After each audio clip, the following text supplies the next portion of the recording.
أعوذ بالله من الشيطان الرجيم.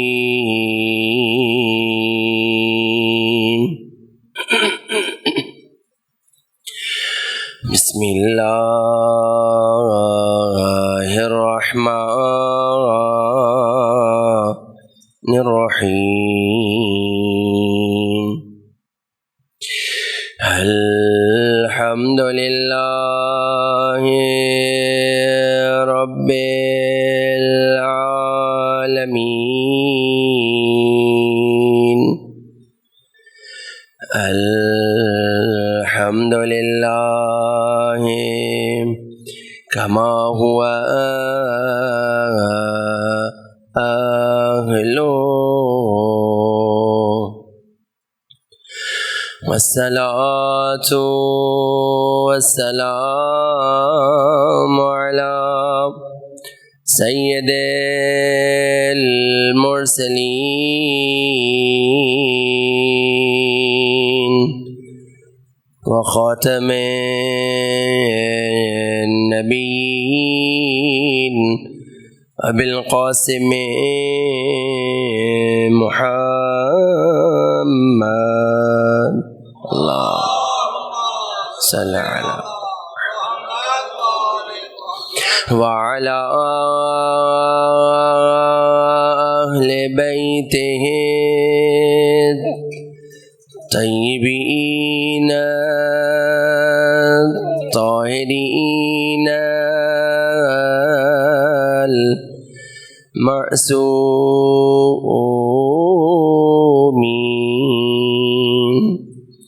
ولعنة الله على أعدائهم أجمعين من الآن إلى قيام يوم الدين. اپنے اپنے اعمال کی قبولیت کے لیے، قربت سید الشہداء کے لیے، اپنے اپنے حاجات کی برابری کے لیے، مجاہدین اسلام کی فتح و نصرت کے لیے، اور بالخصوص زمانے کے امام کے ظہور میں تعجیل کے لیے بآواز بلند صلوات صلی علی محمد وآلہ. اما بعد، فقد قال اللہ تبارک و تعالی فی کلامہ المجید وفرقانہ الحمید وقولہ الحق وهو اصدق القائلین. بسم اللہ الرحمن الرحیم. فذکر فإن الذکرى تنفع المؤمنین. وقال المعصوم علیہ الصلاة والسلام: السلام علی الحسین وعلی علی بن الحسین وعلی اولاد الحسین وعلی اصحاب الحسین الذین بذلوا مہجہم دون الحسین علیہ السلام. صلوات صلی علی محمد. خالق کائنات کی بارگاہ میں دعا کرتے ہیں کہ پروردگار تمام عزاداروں کا چل کر ایک ایک قدم آنا اپنی بارگاہ میں قبول فرما. پروردگار بانی محفل کا یہ فرش عزا بجانا اپنی بارگاہ میں قبول فرما. ان مجالس عزا کے انعقاد میں جو جو اپنا کردار ادا کر رہے ہیں، حاضرین کی صورت میں، پڑھنے والوں کی صورت میں، منتظمین کی صورت میں، کیمرہ مین کی صورت میں، باہر کھڑے گارڈز کی صورت میں، پروردگار ان تمام کی توفیقات خیر میں اضافہ فرما. پروردگار تجھے واسطہ محمد و آل محمد کا جتنے حاضرین تشریف فرمائیں ان کی تمام کی دینی دنیاوی حاجات کو بھر لا. ایک مرتبہ سورہ فاتحہ، 3 مرتبہ سورہ اخلاص. مرحوم میر وزارت علی خان مرحومہ ذکیہ بیگم، مرحوم میر تقی علی خان، مرحوم لیاقت غزالہ، مرحومہ خورشید بیگم، مرحوم کمال الدین، مرحومہ صبیحہ کمال الدین، مرحوم سید محمد سجاد، مرحوم سید محمد جواد، مرحوم سید مصطفیٰ اور مرحومہ عابدہ موسوی اور خاندان کے مرحومین دیگر، اور کل مومنین و مومنات اپنے مرحومین کو ذہنوں میں جگہ دیتے ہوئے شہداء اسلام، مراجع اعظام، شہداء ملت جعفری اور بالاخص رہبر معظم کی روح کو ایصال فرمائیں۔ بسم اللہ الرحمن الرحیم، الحمدللہ رب العالمین الرحمن الرحیم غیر المغضوب علیہم ولا الضالین۔ بسم اللہ الرحمن الرحیم، قل هو اللہ احد اللہ الصمد۔ درود پڑھیں محمد و آل محمد کی بارگاہ میں، اللہ صلی علی محمد۔ حمد و ثنا ہے اس کاتب تقدیر کے لیے کہ جس نے ہمارے صفحہ تقدیر پر یا علی کی ولا کو لکھ دیا یا شبیر کی عزا کو لکھ دیا، اور درود و سلام کا لشکر لے کر چلیں اس در پر کہ جو علم کا در ہے، جو شرافت کا در ہے، جو نجابت کا در ہے، جو سیادت کا در ہے، جو شہادت کا در ہے، جو نبوت کا در ہے، جو امامت کا در ہے۔ مختصر کروں ایک جملے میں تو یہ وہ در ہے جو ہمیں در بدر ہونے سے بچا لیتا ہے۔ پروردگار کا بے انتہا شکر ہے کہ اس نے ہمیں ایک ایسے ذکر میں مصروف کر دیا ہے جو ذکر تا قیام قیامت باقی رہنے والا ہے۔ خدا کا شکر ہے کہ اس نے ہمیں اس کے ذکر میں مصروف کر دیا ہے جو ہے تو حسین، ہم نے پڑھا حسین ہے۔ اس کا ذکر ہے کہ جو زندگیاں بانٹتا ہے، اس کا ذکر ہے جو مردہ دلوں کو حیات عطا کرتا ہے۔ عزیزان محترم، پروردگار نے تمام ائمہ میں جو مقام اور رتبہ حسین ابن علی کو عطا کیا ہے، وہ رتبہ باقی معصومین کو ویسے عطا نہیں کیا۔ تو کسی نے سوال بھی کیا مولا سے، کیا فرق ہے؟ ہم واسطہ دیتے ہیں آپ کا بھی اور حسین آپ کے جد کا بھی، فرق کیا ہے؟ کا فرق نہیں ہے۔ اگر دیکھو تو تمہیں پتہ چلے گا کہ ہم سب کے سب وہی کہتے ہیں جو پہلے نے کہا، وہی آخر نے کہا، لیکن حسین کی ذات کو پروردگار نے وہ مقام اور رتبہ عطا کیا ہے کہ حسین کی کشتی نجات جلدی پروردگار کی طرف لے کر جاتی ہے۔ یہ میرے جملے نہیں ہیں۔ ان خمسہ مجالس میں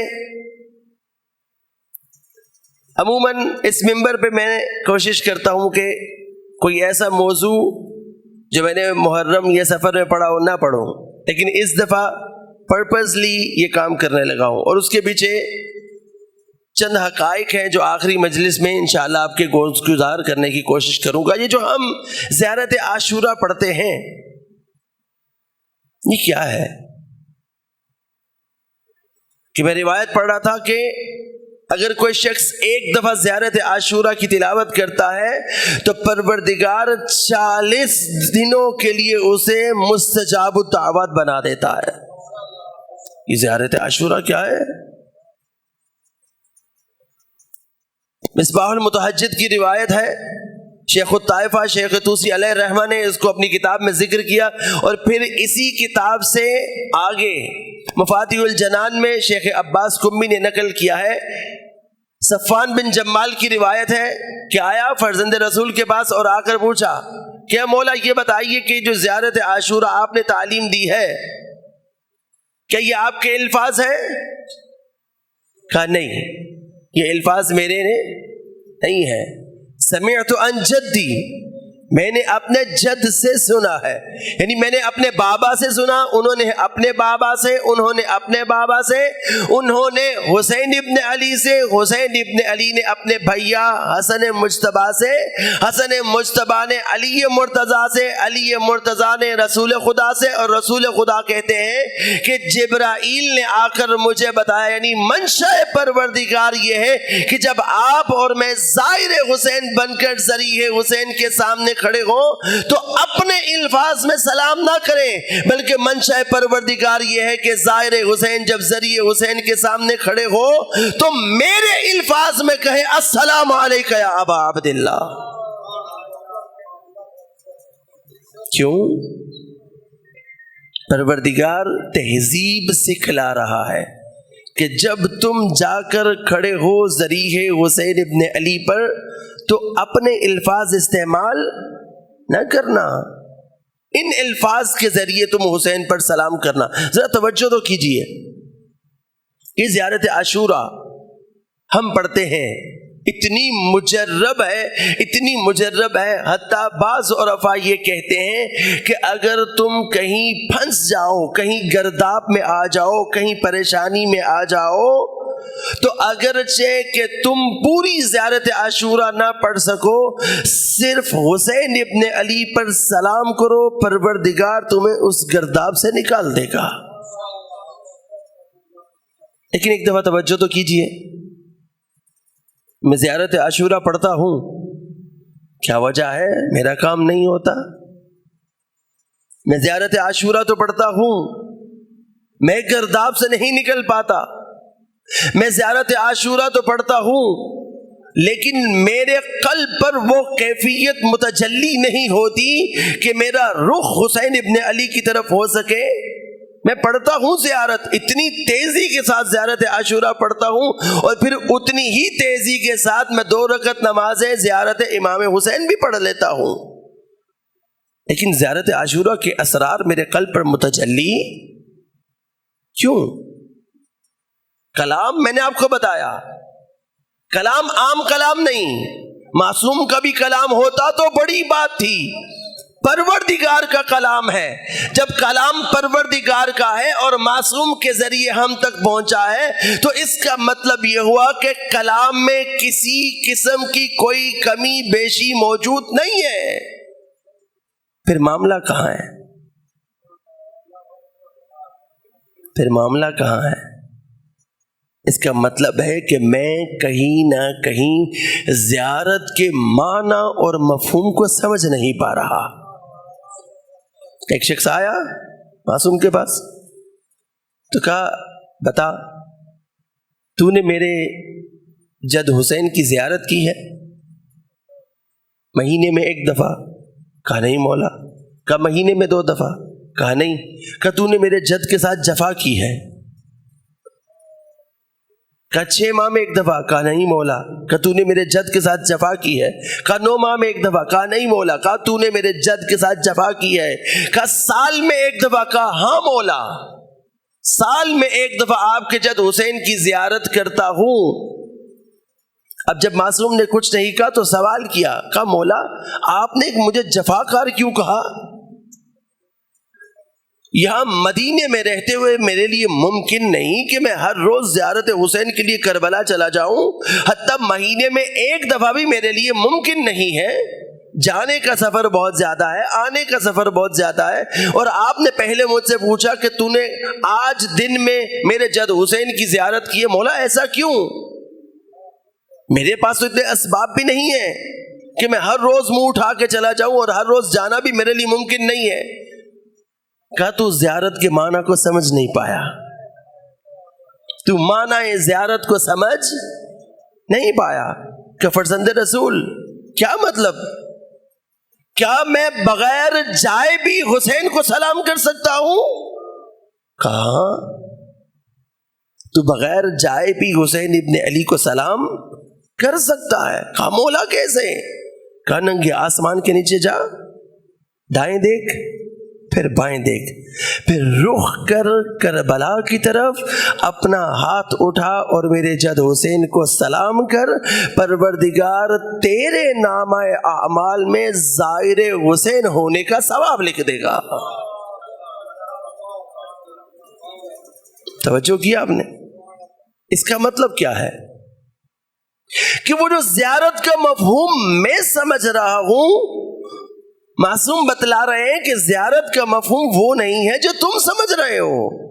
میں زیارت کسے کہتا ہوں؟ علم برآمد ہوتا ہے، میں جاتا ہوں پھریرے کو چومتا ہوں، میں جاتا ہوں علم کو چومتا ہوں، میں جاتا ہوں تعزیے کو چومتا ہوں۔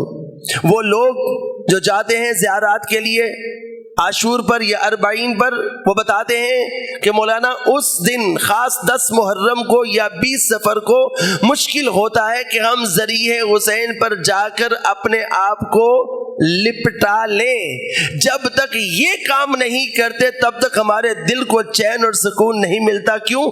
ہمارے نزدیک مفہوم زیارت تب تک پورا نہیں ہوتا جب تک میں جا کر اپنے آپ کو ذری کے ساتھ مس نہ کر لوں۔ یہ آپ کے اور میرے نزدیک زیارت کا مفہوم ہے۔ معصوم کیا کہہ رہے ہیں؟ معصوم کہہ رہے ہیں کہ اپنے گھر کی چھت پر جاؤ، ننگے آسمان کے نیچے کھڑے ہو، کربلا کی طرف رخ کرو، میرے جد حسین کو سلام کرو، پروردگار تمہارے نامہ اعمال میں زائر حسین ہونے کا ثواب لکھ دے گا۔ اس کا مطلب یہ ہے کہ زائر حسین ہونے کے لیے مجھے مکانن نہیں مقامن قریب ہونا ہے۔ مکان کے اعتبار سے قریب ہونے کی ضرورت، بلکہ مکان کے اعتبار سے ہٹ کے مقام کے اعتبار سے مجھے قریب ہونا ہے۔ کیوں؟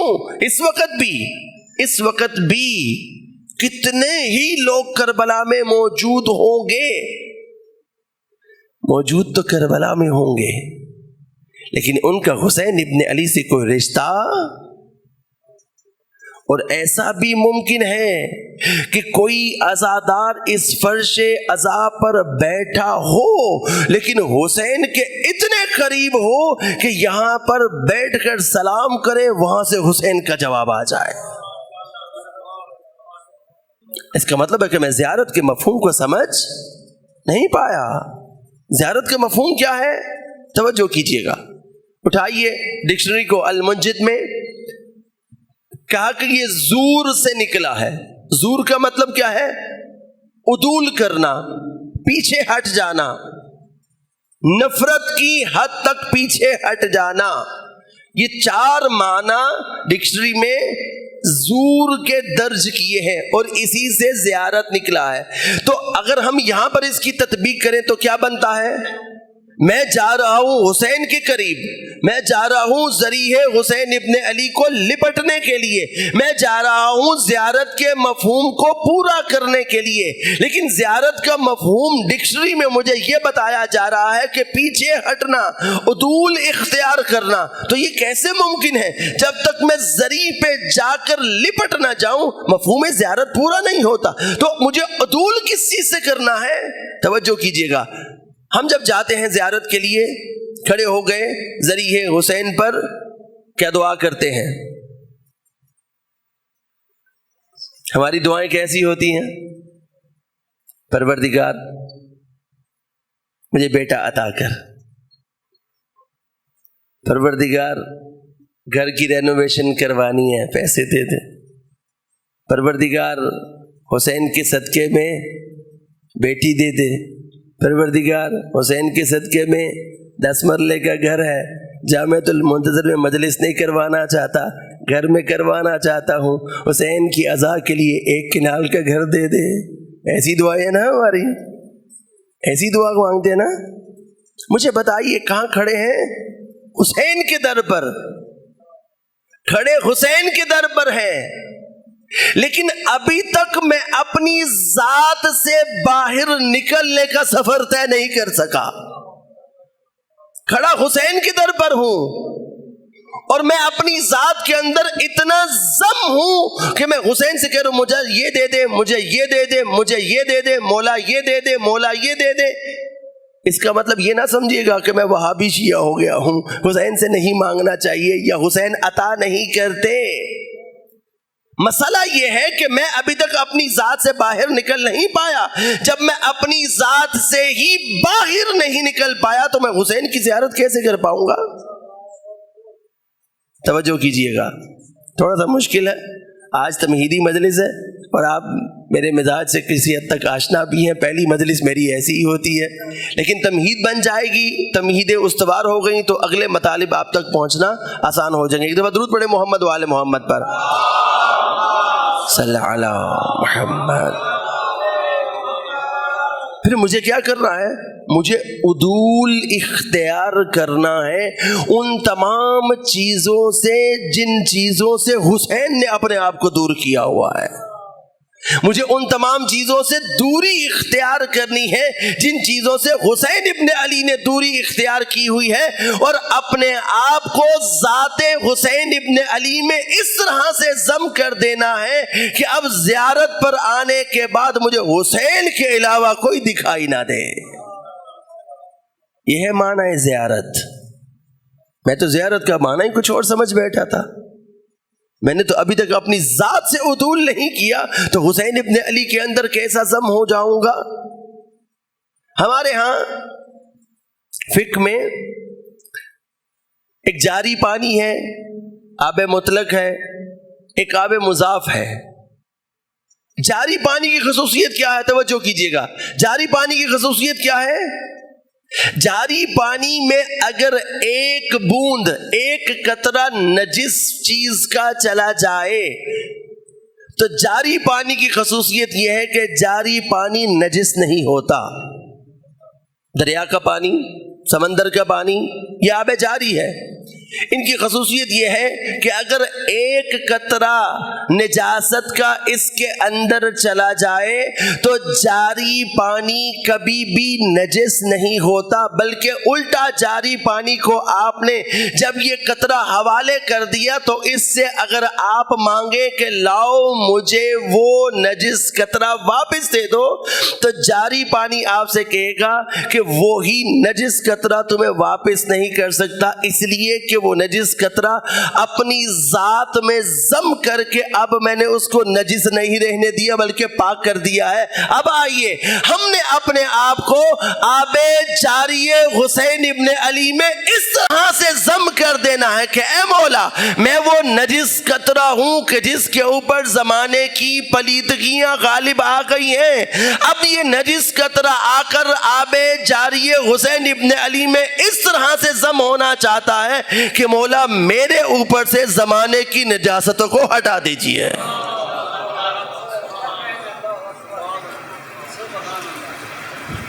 اور پھر کیا ہوگا؟ وہی جو آب جاری کی خصوصیت ہے یہاں پر وہاب قلب آب جاری حسین ابن علی میں داخل ہوتا ہے، وہ جو دائرہ اسلام میں بھی نہیں ہے آب جاری حسین ابن علی میں آتا ہے، علیہ السلام ہو جاتا ہے. بتائیے نا، وہاب قلبی مسلمان تھا؟ نہیں. اپنے آپ کو اس نے آب جاری حسین ابن علی کے ساتھ متصل کیا. اب حسین جو واپس کر رہے ہیں تو وہاب کو وہاب نہیں رہنے دیا، اس منزل پر فائز کر دیا. یہ تو وہاب ہے. اور وہاب کی ماں کا کیا عالم ہے کہ جب سرے وہاب کو پھینکا گیا اس کی ماں کی طرف تو واپس پھینک کر کہتی ہے آب جاری حسین میں دیا تھا، واپسی کی ضرورت نہیں ہے. یہ ہے معنی زیارت. ایسے ہم نے اپنے آپ کو آب جاری حسین ابن علی میں متصل کر دینا ہے کہ اب مجھے اپنی ذات کی فکر نہ ہو، اب میں اپنی ذات کے بارے میں نہ سوچوں. انسان کوئی بھی کام کرتا ہے تو اس کے بارے میں 3 سوالات ضروری ہیں. پہلا سوال لما، کیوں. دوسرا سوال کیف، کیسے. تیسرا سوال لمن، کس کے لیے. جو بھی آپ کام کر رہے ہیں یہ 3 سوال ہمارے اذہان عالیہ میں اٹھنے چاہیے. سب سے پہلا سوال کس لیے. آپ یہاں فرش عزا پر آئے، اپنے آپ سے سوال کریں لمن، کس کے لیے جا رہا ہو. اگر تو جا رہا ہوں، جس خانوادے نے آج کی مجلس کروائی تھی اس نے مجھے اسپیشلی پیغام دیا تھا، اگر میں نے اس کو شکل دکھانے کے لیے آنا ہے تو فرش عزا تو بچھ رہا ہے، میں آیا ہوں اس کو شکل دکھائی ہے، لیکن کیا فرش عزا کے اثرات میں ساتھ لے کر جا سکوں گا؟ میں تو حسین کی بارگاہ میں آیا ہی نہیں۔ لمن، کس کے لیے؟ وہ مسجد جس میں اللہ کے خلاف پروپیگنڈا ہوتا ہے مسجد اللہ کے نام پر بنی ہے۔ اللہ کا حکم آتا کہ اے میرے حبیب اس مسجد کی دیواروں کو گرا دو، نہ صرف کہ یہ گرا دو بلکہ اس مسجد میں لوگوں کو حکم دو کہ یہاں پر اپنے گھر کی گندگی کو لا کر پھینکا کریں۔ پروردگار مسجد ہے، تیرا گھر ہے، تو آواز پروردگار آتی ہے نہیں، میرے نام پر ہے، میرے لیے نہیں ہے۔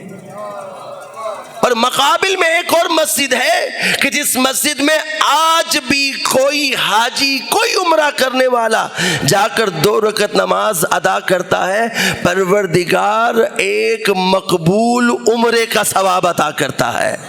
کیوں پروردگار کہتا ہے اس لیے کہ یہ وہ مسجد ہے اسس علی التقوی من اول یوم، یہ وہ مسجد ہے جس کی بنیاد پہلے ہی دن سے تقوی پر رکھی گئی۔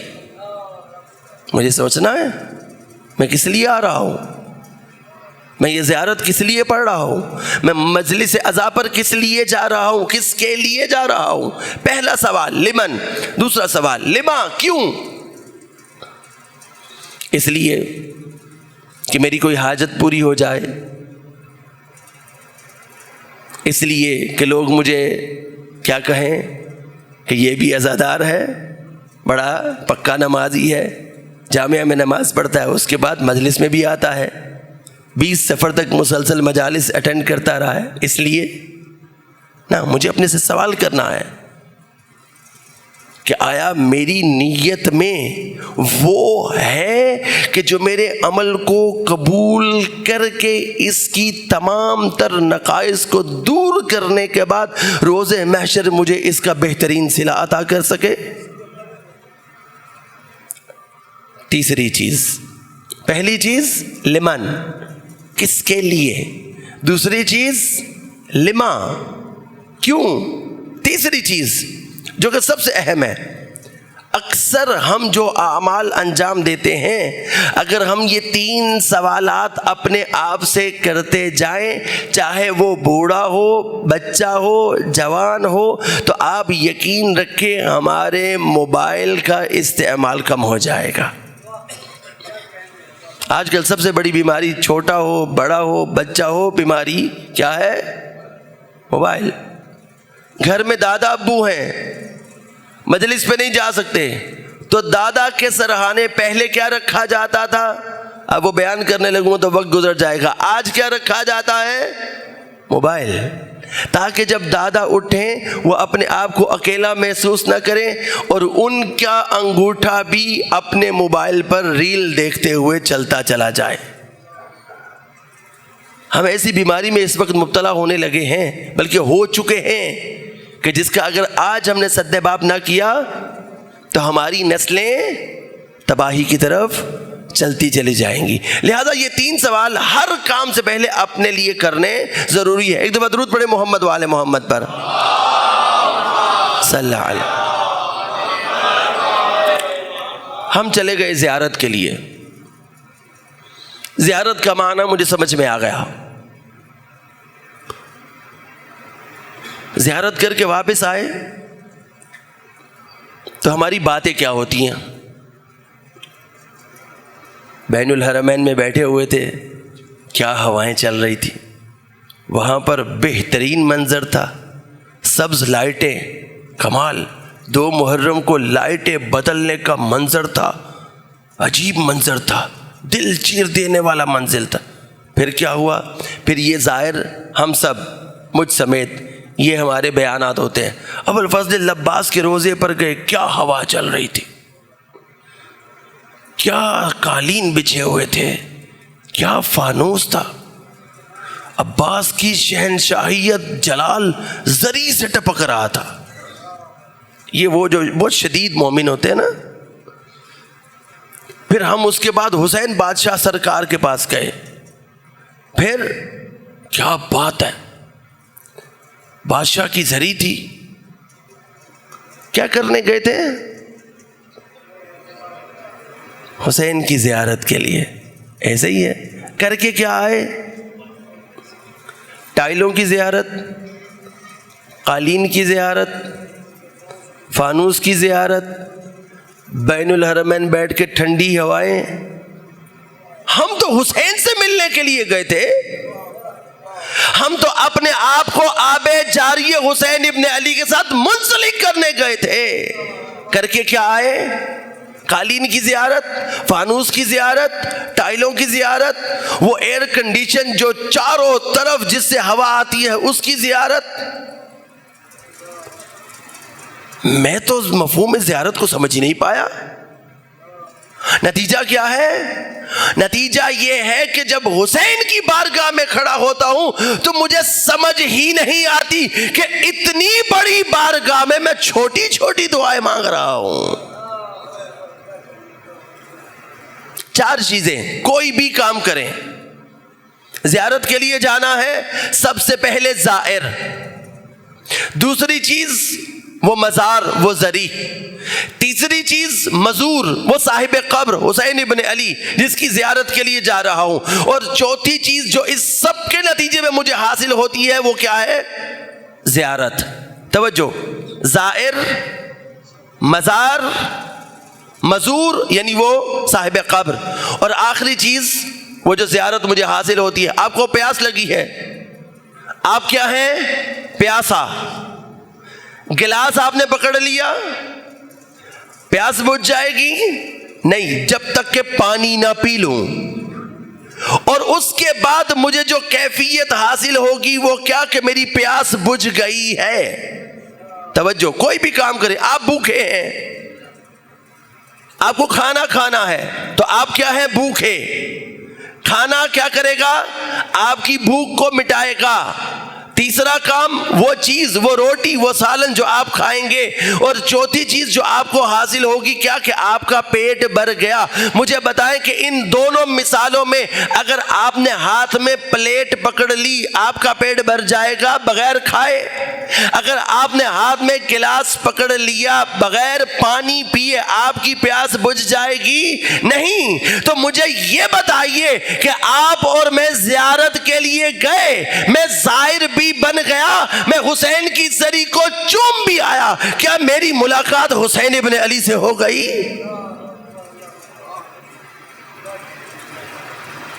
تو مجھے زیارت کا شرف کیسے حاصل ہوا؟ میں تو پھنس گیا. میں تو پھنس گیا کس میں؟ زری میں. میں پھنس گیا ان ٹائلوں میں، میں پھنس گیا ان قالینوں میں. نہ سمجھیے گا کہ ان کی ارزش نہیں ہے، اس کی ویلیو نہیں ہے. ہاں، ہر وہ چیز جو حسین کے ساتھ نسبت کھا جائے اب وہ عام چیز نہیں رہتی. مجھے بتائیے، عام ٹائل کو چومیں گے؟ عام سونے اور چاندی کو چومیں گے؟ عام لکڑی کو چومیں گے؟ نہیں. یہی چیزیں جب ذریعہ حسین پر نظر آتی ہیں ہم انہیں حسین کی نسبت سے چومنا شروع کر دیتے ہیں. اس میں کوئی شک نہیں ہے. ان تمام کی توقیرات سے میں منکر نہیں ہوں، لیکن میرا جو مقصد اور ہدف تھا زیارت کا وہ یہ تھا کہ میں حسین کی زیارت کے لیے جا رہا تھا، وہ تو پورا نہ ہو سکا. مجھے کیسے پتا چلے گا کہ میں زیارت کے مفہوم کو پورا کر پا رہا ہوں کہ نہیں؟ مجھے کیسے پتا چلے گا کہ میری زیارت مقبول ہے کہ نہیں؟ مجھے کیسے پتا چلے گا کہ میں اپنے آپ کو حسین کے ساتھ متصل کرنے میں کامیاب ہوا کہ نہیں؟ توجہ کیجئے گا. اب آئیے، کیا کرتے ہیں؟ سلام. کیسے سلام کرتے ہیں؟ السلام علیکہ یا ابا عبداللہ. ایسے ہی ہے. کیا یہ وہی سلام ہے جو ہم آپس میں ایک دوسرے کو کرتے ہیں؟ کیا ترجمہ کرتے ہیں السلام علیکہ یا ابا عبداللہ؟ اے حسین آپ پر سلامتی ہو۔ شریعت نے سلام کرنے کو کیوں مستحب قرار دیا اور جواب دینے کو کیوں واجب قرار دیا؟ فلسفہ سلام کیا تھا؟ کیوں سلام کیا جاتا تھا؟ اس لیے کہ عرب بدو آپس میں لڑائیاں کرتے تھے، اور یہ لڑائیاں اتنا طول اختیار کر جاتی تھی کہ 40 سال تک یہ لڑائی جاری رہتی تھی۔ دور سے آتا ہوا کوئی اپنے دشمن کو دیکھ لیتا تھا، اس کی آنکھوں میں پہلے ہی خون اتر آتا تھا، اور اس آتے دشمن کو دیکھ کر یہ لڑنے کے لیے تیار ہو جاتا تھا۔ جب دین نے دیکھا کہ یہ تو ایک دوسرے کے دشمن ہیں، جانی دشمن ہیں، تو کہا کہ نہیں، اب جب ملو تو سلام کرو۔ کیوں سلام کریں؟ سلام کا مقصد یہ تھا کہ یہ جو میں کہہ رہا ہوں السلام علیکم، اس کا مقصد اور ہدف یہ ہے کہ آپ پر سلامتی ہو، نہیں، آپ کی جان، مال، عزت و ناموس میرے سے محفوظ ہے۔ اب جب آپ نے یہ کہہ دیا تو شریعت کہہ دی کہ کیونکہ تمہیں جان، مال، عزت و ناموس کی امان مل گئی ہے، اب تم پر واجب ہے تم بھی برابر سے کہو وعلیک السلام، یعنی تمہاری بھی جان، مال، عزت و ناموس مجھ سے محفوظ ہے۔ یعنی اس کا مطلب یہ ہوا کہ جہاں پر ضرر کا خوف تھا، جہاں بدی کا خوف تھا، جہاں برائی کا خوف تھا، وہاں دین نے آ کر سلام کو مستحب قرار دیا، جواب کو واجب قرار دے دیا۔ توجہ ہے نا؟ میں کل انشاءاللہ آپ کو بور نہیں کروں گا انشاءاللہ۔ یہ سلام کا مقصد اور ہدف تھا۔ پروردگار قرآن میں کہتا ہے سلام علی ابراہیم۔ ابراہیم کون ہے؟ خلیل خدا۔ کون سلام کر رہا ہے؟ خدا اپنے خلیل کو سلام کرتا ہے۔ بتائیے یہاں خدا کو اپنے خلیل سے کوئی بدائی کا خوف ہے؟ کوئی بدی کا خوف ہے؟ نہیں۔ تو پھر خدا کیوں کہہ رہا ہے سلام علی ابراہیم؟ آگے بڑھیے، پھر پروردگار قرآن میں کہتا ہے سلام علی الیاسین، آل یاسین پر سلام ہو۔ آل یاسین پروردگار کے برگزیدہ، چنیدہ، اس کے برگزیدہ بندے، اور وہ سلام کر رہا ہے۔ کیا یہاں پر کوئی برائی کا خوف ہے؟ پروردگار سلام کیوں کر رہا ہے؟ کیوں سلام بھیج رہا ہے؟ اب آگے بڑھیے، ایک اور جگہ پر پروردگار کہتا ہے وَإِذَا جَاءَكَ الَّذِينَ يُؤْمِنُونَ بِآيَاتِنَا فَقُلْ سَلَامٌ عَلَيْكُمْ، اے میرے حبیب جب میرے یہ بندے جو میری آیات پر ایمان رکھتے ہیں تیرے پاس آئیں تو میرے حبیب ان سے کہو سلام علیکم۔ بھائی وہ تو ایمان والے ہیں، یہاں کوئی ضرر کا خوف ہے؟ ضرر کا خوف نہیں ہے، تو پھر کیوں پروردگار اپنے حبیب سے کہہ رہا ہے کہ تم انہیں سلام کرو؟ چلے ایک لمحہ اور آگے بڑھیے، پروردگار قرآن میں ارشاد فرماتا ہے کہ وہ جگہ جہاں پر اہل محشر آ کر کھڑے ہوں گے وہاں سے اہل جنت کو چنا جائے گا، یہ باب جنت پر آئیں گے، پروردگار حور و غلمان سے کہے گا انہیں سلام کرو۔ وہاں تو ضرر کا خوف ہی نہیں، پھر سلام کیوں؟ چلیں ایک لمحہ اور آگے بڑھیے، وہاں جہاں پروردگار مومنین کی صفات بیان کرتا ہے وہاں کہتا ہے وَإِذَا خَاطَبَهُمُ الْجَاهِلُونَ قَالُوا سَلَامًا، کہ جب جاہل تم سے مخاطب ہوں تو انہیں کہو سلام علیکم۔ پروردگار یہ کیا بات ہوئی؟ تو سلام کرتا ابراہیم پر، تو سلام کرتا آل یاسین پر، تو کہتا سلام قولا من رب الرحیم، تو کہتا وَإِذَا جَاءَكَ الَّذِينَ يُؤْمِنُونَ بِآيَاتِنَا فَقُلْ سَلَامٌ عَلَيْكُمْ، ان سب پر بھی سلام بھیجتا ہے۔ اور جب کوئی جاہل کسی مومن سے مخاطب ہو تو اسے کہتا ہے کہ مومن تو جاہل سے مخاطب نہ ہو، بلکہ جواب میں اسے کہے سلام علیکم۔ کیوں؟ اس کا مطلب ہے کہ جہاں جہاں سلام کیا جا رہا ہے وہاں پر معنی سلام بھی مختلف ہے۔ توجہ نہیں ہوئی آپ کی؟ جہاں پروردگار ابراہیم کو سلام کہتا ہے، وقت کے دامن میں گنجائش نہیں ہے، ورنہ ایک ایک سلام رک کر آپ کو بتاتا کہ یہاں سلام کا معنی کیا ہے، یہاں سلام کا معنی کیا ہے۔ لیکن یہاں ہمیں سمجھ میں آتی ہے کہ جب کوئی جاہل مخاطب ہو تو ہم نے اس سے بات نہیں کرنی، ہم یہاں سلامتی کا پیغام نہیں دے رہے بلکہ اسے شٹ اپ کال دے رہے ہیں کہ خبردار تم مجھ سے بات نہ کرنا۔ اب آئیے اس جگہ پر جب آپ اور میں زائر حسین بن کر ذریح حسین پر روز عاشورہ آ کر کھڑے ہو گئے اور کہتے ہیں السلام علیکہ یا ابا عبداللہ، تو یہاں سلام کا معنی کیا ہے؟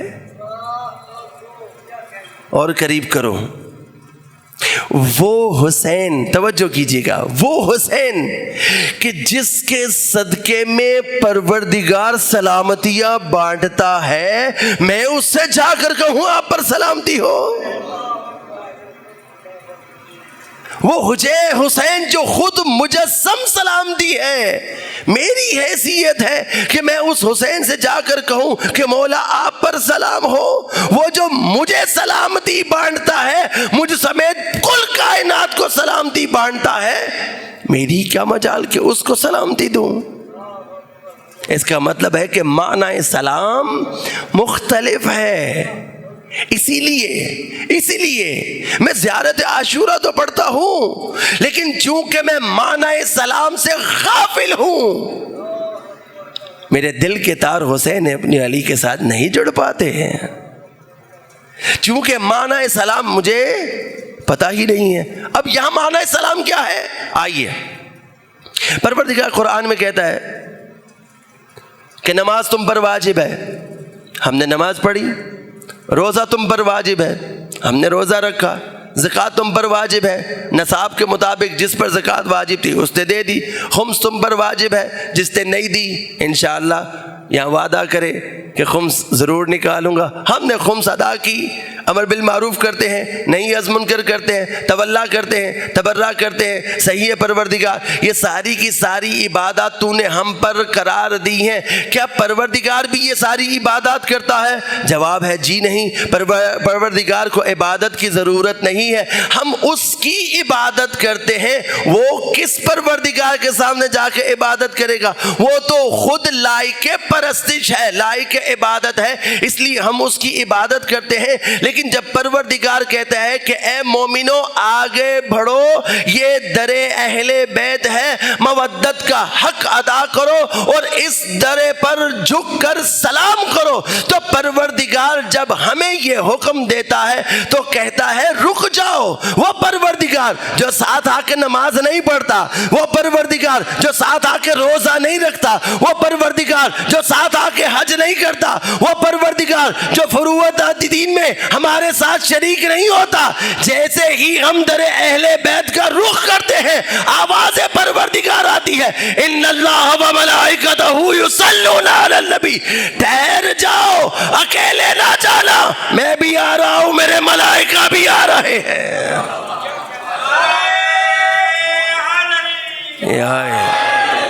اکیلے درود نہ پڑھنا، میں بھی آتا ہوں، میرے ملائکہ بھی آ رہے ہیں۔ ان اللہ و ملائکتہ یصلون علی النبی، اس کے بعد کیا کہتے ہیں؟ یا ایھا الذین آمنوا، جملہ بول دوں، میرا نہیں، قرآن کہہ رہا ہے، قرآن بتا رہا ہے پروردگار درود بھی ان سے قبول کرے گا جو دل میں علی کی ولایت لے کر بیٹھے ہیں۔ یا ایھا الذین آمنو، اے ایمان والو، صلو علیہ، تم ان پر درود بھیجو، وسلموا تسلیما، ہم کیا کرتے ہیں؟ جواب میں کیا کہتے ہیں؟ اللہم صلی علی محمد و آل محمد۔ وہ کہتے ہیں تم درود بھیجو، ہم کہتے ہیں پروردگار تو درود بھیج۔ یہ ماجرا کیا ہے؟ وہ کہتے ہیں مومنو تم درود بھیجو، ہم جواب میں کہتے ہیں اللہم صلی علی محمد و آل محمد. یعنی کیا مطلب؟ یعنی ہماری اتنی بساط نہیں ہے کہ ہم اپنے الفاظ میں درود بھیج سکیں. ان پاک ہستیوں کو مخاطب کرنے کے لیے ہم اس پاک ہستی کا سہارا لیتے ہیں کہ پروردگار ہماری تو بساط نہیں ہے، تو اور تیرے ملائکہ درود بھیجتے ہیں. لیکن یہاں پر معنی سلام سمجھ میں آتا ہے آخری دو جملوں سے. کیا؟ وَسَلِّمُوا تَسْلِيمًا. ہاں، خالی سلام کرنا آسان ہے، لیکن وَيُسَلِّمُوا تَسْلِيمًا والا سلام کرنا مشکل ہے. یعنی کیا مطلب؟ یعنی یہ وہ در اہل بیت ہے کہ جس در پر میں نے اپنا اطاعت والا سر خم کرنا ہے، جہاں پر میں نے اہل بیت کو یہ یقین دلانا ہے کہ میری جبین نیاز آپ کے در پر خم ہو گئی ہے. اور جانتے ہیں جب میں یہ جملہ کہتا ہوں کہ میری جبین نیاز آپ کے در پر جھک گئی ہے تو اس کا مطلب یہ ہے کہ اے حسین ابن علی، یہ آنکھیں میری آنکھیں نہیں ہیں، یہ ہاتھ میرے ہاتھ نہیں ہیں، یہ پاؤں میرے پاؤں نہیں ہیں، یہ بدن میرا بدن نہیں ہے، یہ اولاد میری اولاد نہیں ہے، یہ گھر میرا گھر نہیں ہے، یہ کاروبار میرا گھر نہیں ہے. اے آقا و مولا، اس سلام کے ذریعے آپ کو یقین دلا رہا ہوں کہ مولا یہ سب کا سب آپ کا دیا. میری آنکھ وہاں اٹھے گی جہاں حسین چاہے گا، میرا ہاتھ وہاں حرکت میں آئے گا جہاں حسین چاہے گا، میرا جسم وہاں حرکت میں آئے گا جہاں حسین چاہے گا. یہ سلام کا معنی ہے. میری کیا مجال کہ میں حسین کو سلامتی دوں؟ اس سلام کو سلام اطاعت کہا جاتا ہے کہ اے حسین، میں کوئی ایسا کام نہیں کروں گا جس سے تو ناراض ہو جائے. اے آقا و مولا، کوئی ایسا قدم نہیں اٹھاؤں گا جس سے آپ ناراض ہو جائیں. اے میرے مولا، کوئی ایسا کام نہیں کروں گا کہ کوئی مجھے پلٹ کر یہ کہے تو حسین کا ماننے والا ہے.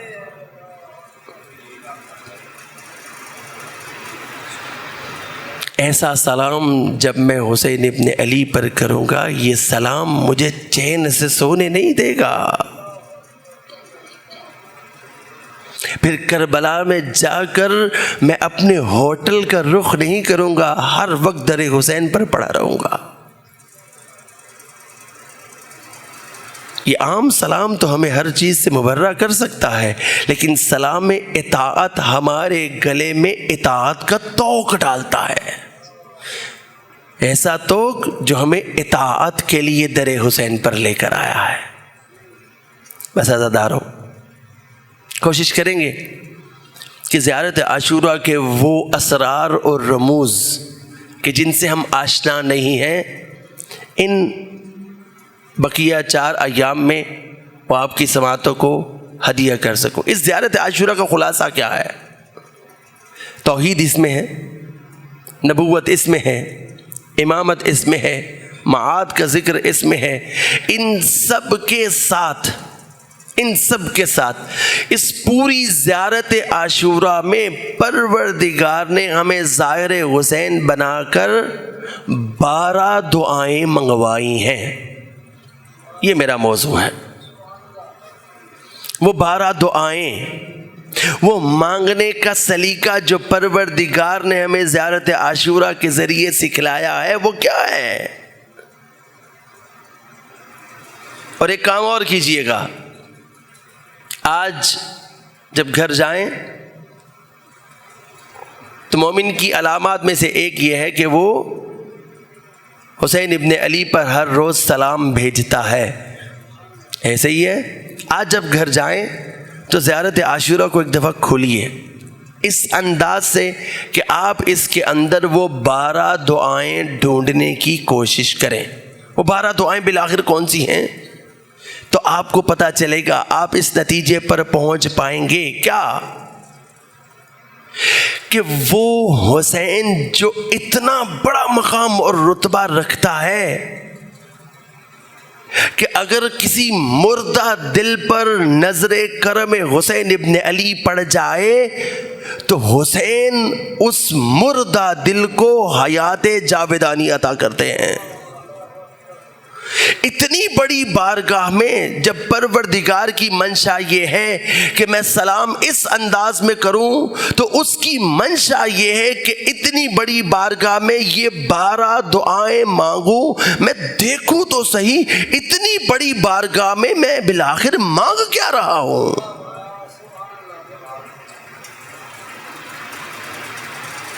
سب سے پہلا جملہ جو دعا کا ہم بولتے ہیں وہ یہاں سے شروع ہوتا ہے. پہلا بالکل حصہ سلام کا ہے, دوسرا حصہ لعن ہے, لعنت بھیجی گئی ہے, اور پھر اس کے بعد سلسلہ یہاں سے شروع ہوتا ہے بی ابی انت و امی.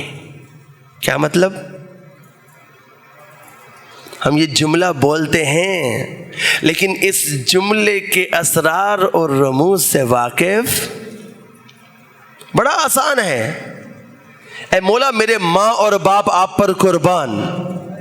کیا مطلب؟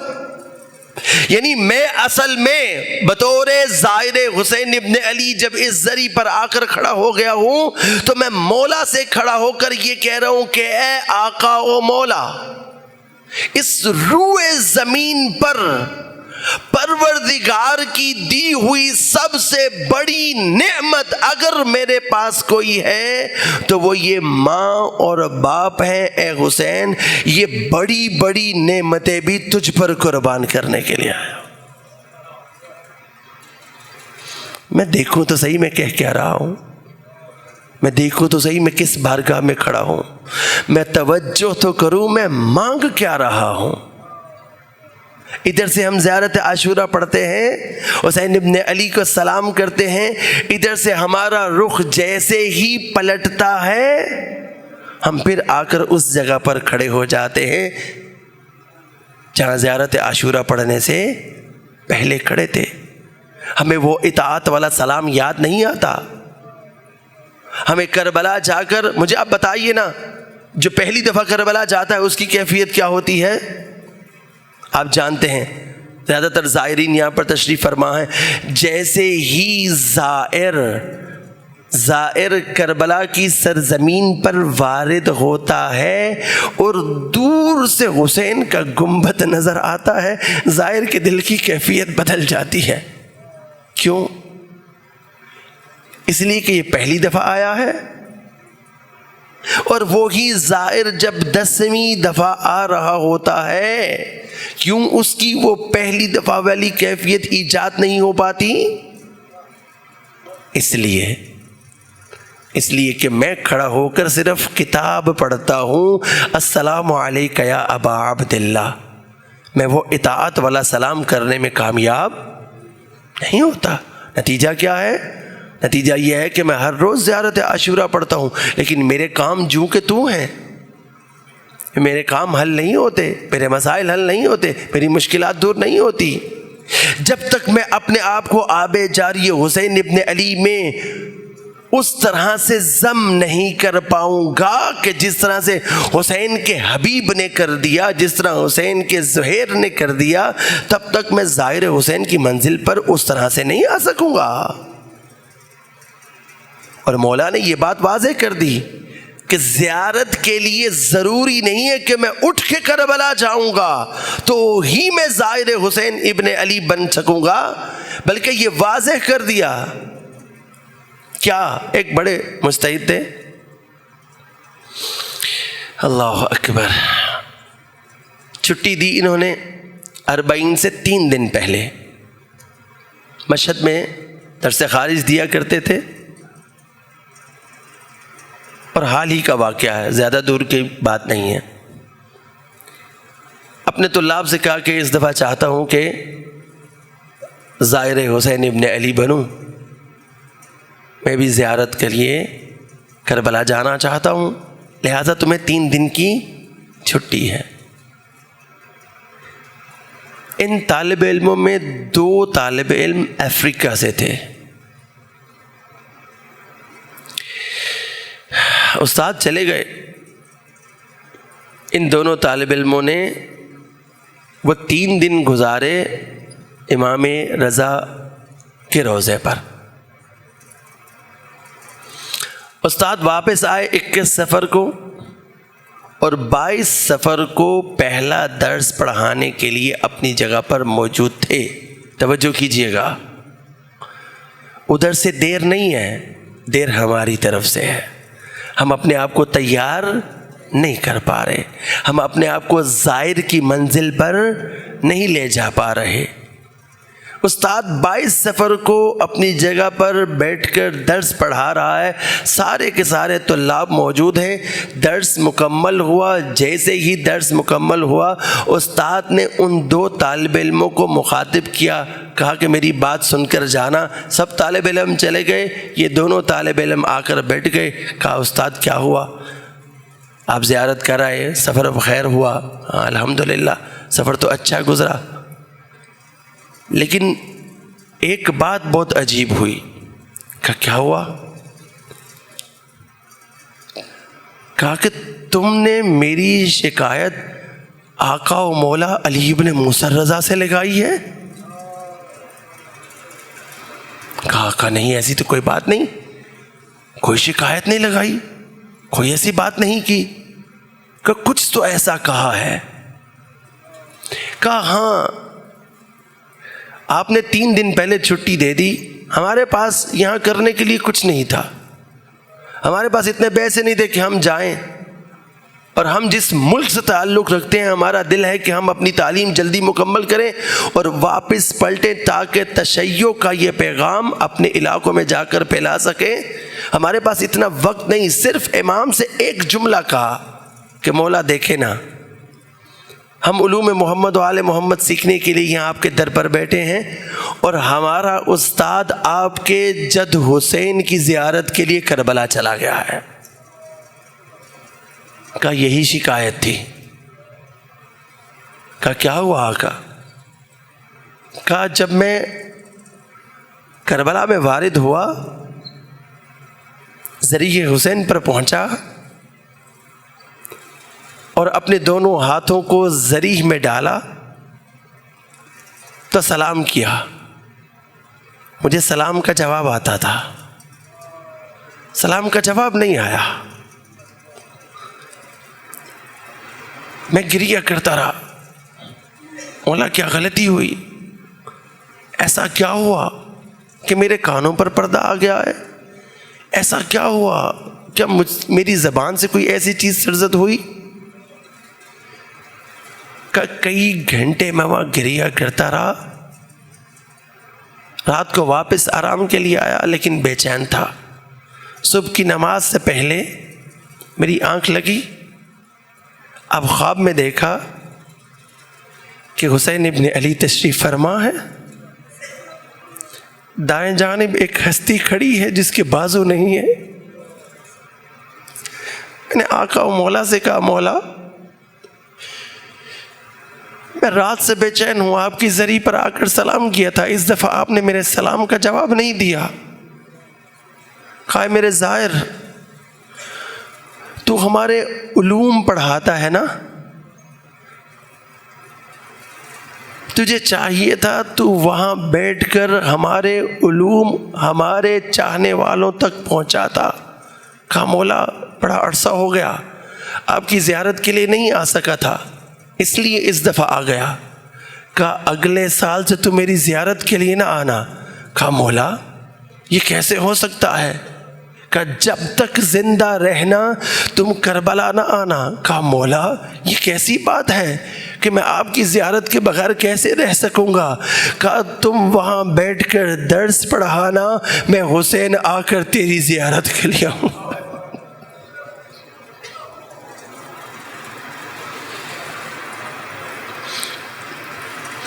عزادارو وہ تو اتنا کرم کرتے ہیں،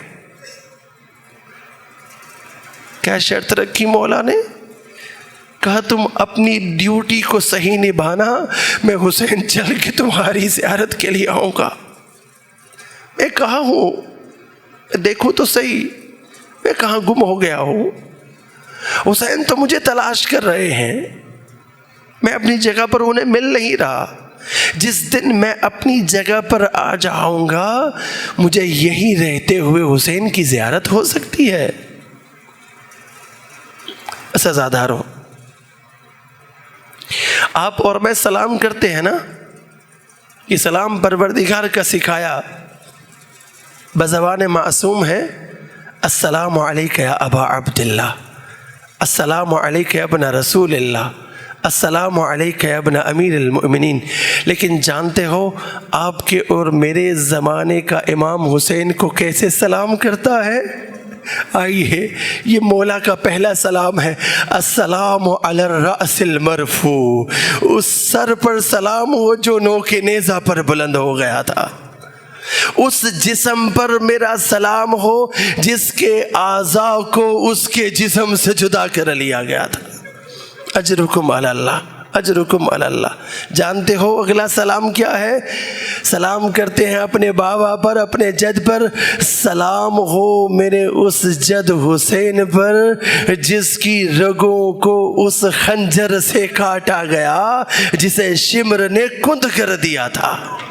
اجرکم علی اللہ، اجرکم علی اللہ۔ اسی زیارت ناہیہ میں میرا مولا سلام کرتا ہے، سلام ہو اس جدہ پر جس کے رخسار کوفہ اور شام کے بازاروں میں بدلتے رہے۔ اجرکم علی اللہ، اجرکم علی اللہ۔ کیا عمر ہے؟ 4 برس۔ سنتے ہو نا عزادارو، اس 4 برس کی عمر میں جانتے ہو کتنے مصائب سہے ہیں؟ وہ جتنے مصائب زینب نے سہے ہیں اتنے مصائب ننھی سکینہ نے بھی سہے ہیں۔ عجیب ہے قسمت۔ یہ روایت سنتے ہیں نا مصائب میں کہ جب یہ لٹا ہوا قافلہ پہنچا ہے نا مدینہ میں تو بشیر نے اپنا گریبان چاک کیا اور آواز دی، الا یا اہل یثرب لا مقام لکم، اے یثرب کے رہنے والوں مدینہ رہنے کے قابل نہیں رہا، الا قد قتل الحسین بارض کربلا، حسین کربلا میں 3 دن کا بھوکا اور پیاسا مارا گیا۔ اس اعلان کرنے کے بعد بیبیاں اتری اپنے اونٹوں سے اور آئی ہیں رسول خدا کے روزے پر، ہر بیبی نے بین کیے ہیں اور بین کرتے ہوئے زینب نے یہ کہا تھا، نانا نانا ذرا اٹھ کے دیکھ میری کلائیاں، اگر نہ محرموں کا مجمع نہ ہوتا زینب تجھے اپنی کلائیاں دکھاتی، نانا نہ محرموں کا مجمع نہ ہوتا زینب تجھے اپنی پشت دکھاتی۔ عزادارو، اس کے بعد اٹھی ہے زینب اور آئی اپنی ماں کی قبر پر، آ کر اپنے آپ کو گرایا اور گرا کر کہنے لگی، اماں اماں اماں، میں نے دیکھا تھا تجھے ایک تعزیہ نہ پڑا تھا، تیرے بال سفید ہو گئے تھے، اماں ذرا اٹھ کے دیکھ زینب کتنے تعزیہ نے کھا کر آئی ہے۔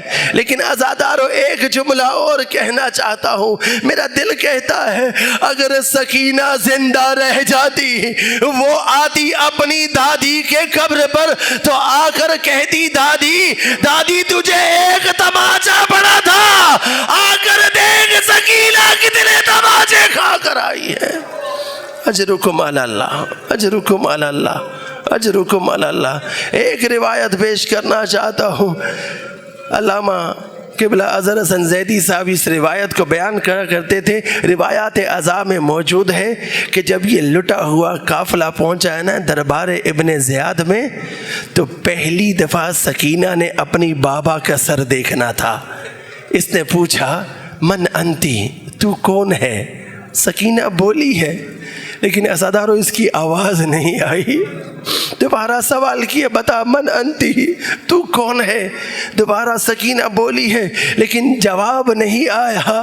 تو اس نے رخ کیا سید سجاد کا، کہا سید سجاد تیری بہن کیوں بولتی نہیں ہے؟ کہا ظالم، تمام بیبیوں کے ہاتھ رسن میں بندھے ہیں، میری بہن کا گلا رسن میں بندھا ہوا ہے۔ اس اس لیے تجھے آواز نہیں آ رہی۔ سکینہ کے گلے کی رسی کو ذرا نرم کیا گیا۔ اب اس نے سوال کیا من انتی، تو کون ہے؟ کہا انا سکینہ بنت الحسین، میں حسین کی شہزادی سکینہ ہوں۔ جب سنا کہ حسین کی بیٹی ہے، کہا تو وہی ہے نا جو حسین کے سینے پہ سویا کرتے تو وہی ہے نا جو حسین کے سینے پہ سویا کرتی تھی، حسین تجھ سے بڑا پیار کرتے تھے۔ کہا ہاں میں وہی حسین کی سکینہ ہوں۔ کہا اچھا یہ بتا آج تیرا بابا ہوتا تو کیا کرتا؟ کہا میرا بابا روز مجھے گود میں بٹھاتا تھا، میرے سر پر شفقت سے ہاتھ پھیرتا تھا، مجھے نرم نرم خرمے کھلایا کرتا تھا۔ عزادارو اس نے سکینہ سے پوچھا آج میں تجھے اگر خرمے کھلاؤں تو خرمے کھائے گی؟ سکینہ نے ہاں کا اشارہ کیا۔ بس عزادارو عجیب منظر تھا، اس نے اپنے تخت کے نیچے سے تشت کو نکالا، تشت کے اوپر رومال پڑا ہوا تھا، سکینہ کے آگے کیا، کہا یہ خرمے کھا لے۔ ننھی سکینہ آگے بڑھی، تشت کو ہاتھ میں لیا، رومال کو ہٹایا، بابا کا کٹا سر نظر آیا، اپنے رخساروں کو بابا کے رخسار پر رکھا۔ بابا بابا بابا سکینہ کو کہاں چھوڑ گئے؟ بابا تیرے جانے کے بعد میرے بوندے چھین۔ عزادارو سکینہ بہن کر رہی تھی، اس ظالم نے تشت کو پیچھے کھینچ لیا۔ علامہ پڑھا کرتے تھے جیسے ہی تشت کو پیچھے کھینچا نا، کہنے لگا میں نے سنا ہے تم خاندان عصمت و نبوت ہو، تم تو معجزہ کر سکتے ہو، ذرا آج مجھے معجزہ تو کر کے دکھا۔ سر حسین کو اس نے تخت پر رکھا، سکینہ سے کہا معجزہ کر کے دکھا۔ بس آزادار ہو، علی کی پوتی کو جلالا گیا، اپنا جلا ہوا کرتا اٹھایا، بابا تیری محبت کا امتحان لیا جا رہا ہے، بابا ذرا سکینہ کی گود میں آ۔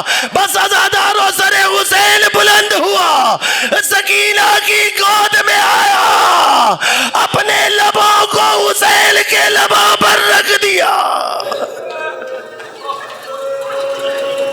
ماتم حسین یا حسین یا حسین، مومنین ایک نوحے کا پرسہ دیتے جائیں۔ یا حسین یا حسین، سکینہ اٹھو میری جان اٹھو، رہائی ملی چلو گھر چلیں۔ سکینہ اٹھو میری جان اٹھو، رہائی ملی چلو گھر چلیں۔ یہ کرتی تھی ماں لحد پر بکا میری لاڈلی، چلو گھر چلیں۔ سکینہ اٹھو میری جان اٹھو، رہائی ملی چلو گھر چلیں۔ یہاں سے چلو چلے کربلا، وہیں پر تمہیں ملیں گے چچا، ستم جو ہوئے بتانا انہیں، دکھانا انہیں یہ کرتا جلا، چچا جان کو دکھانا ذرا ردا خون بھری، چلو گھر چلیں۔ سکینہ اٹھو میری جان اٹھو، رہائی ملی چلو گھر چلیں۔ سکینہ اٹھو میری جان اٹھو، رہائی ملی چلو گھر چلیں۔ پدر سے ملو تو دل جوئی ہو، بتانا انہیں بہت روئی ہو، قسم لے لو جو تمہارے بنا سکینہ کبھی کہیں سوئی ہو۔